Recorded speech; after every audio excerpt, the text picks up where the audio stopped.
Imagine two colleagues, Alex and Taylor. On paper, they are identical. Both have off-the-charts IQs, stellar degrees, and impeccable resumes. But today, they both dropped the ball on a multi-million-dollar project. Alex instantly goes on the defensive. The heart rate spikes, the stress response takes over, and within minutes, Alex fires off a passive-aggressive email blaming the rest of the team for the failure. Taylor feels that exact same spike of panic, but does something different. Taylor gently shuts the laptop, takes a slow breath, processes the frustration, and drafts a message outlining a collaborative plan to fix the error.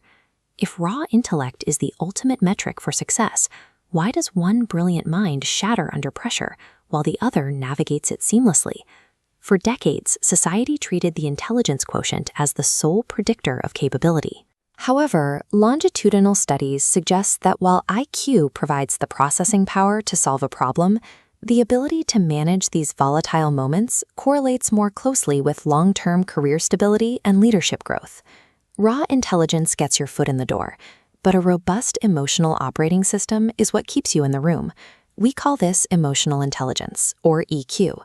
It functions as a sophisticated internal system for identifying, categorizing, and managing human impulses in real time. Psychologist and author Daniel Goleman anchored the scientific validity of this system, breaking EQ down into 5 distinct pillars. The first is self-awareness. During a trivial argument over household chores, self-awareness is the specific ability to recognize your chest tightening and your temper rising before you actually speak. Pillar 2 is self-regulation. This is the biological choice you make in that moment. Your logical brain intercepts that spark from your emotional center, allowing you to choose a measured, productive response instead of shouting. Pillar 3 is motivation, an internal orientation toward growth and mastery. This resilient drive keeps a person moving forward through setbacks, fueled by personal passion rather than a desire for status or external rewards. These first 3 pillars are entirely internal, and mastering your own psychology is the absolute prerequisite before you can effectively engage with the rest of the world. Once you have your own reactions under control, EQ turns outward. This brings us to the modern workplace and the changing nature of leadership. Pillar 4 is empathy. In a team setting, this is the capability to walk into a room, read the subtle body language of your colleagues, and intuitively grasp the unspoken challenges an employee might be struggling with. Finally, Pillar 5 is social skills. This is where empathy meets execution. You take the emotional data you've gathered and use it to gracefully navigate conflicts, build genuine trust, and keep a team aligned. This chart shows the shifting value of candidate skill sets. While technical proficiency remains a baseline requirement, the premium on navigating human nuance is rising as a primary differentiator for high-level hires.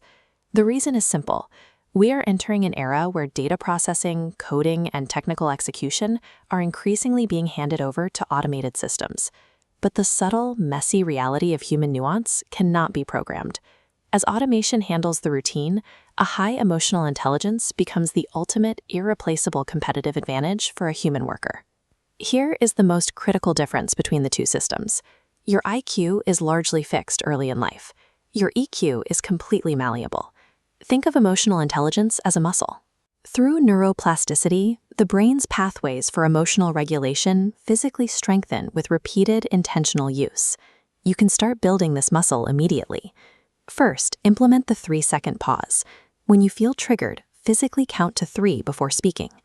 Second, practice active listening, which means focusing entirely on the other person's words rather than quietly formulating your own reply. Third, get comfortable labeling your emotions out loud. Literally saying, "I feel overwhelmed right now," diminishes the power of that feeling. Fourth, ask your close friends for brutally honest feedback about how you handle stress, and listen without defending yourself. And fifth, during your next heated disagreement, mentally force yourself to articulate your opponent's perspective as if it were your own. Developing this skill set does make you a more effective leader and a sharper employee. But its real value is that it makes you a better partner, a more patient parent, and a closer friend. Pick just one of these 5 practices to try today. Watch how it changes your next interaction, and over time, watch how it changes the trajectory.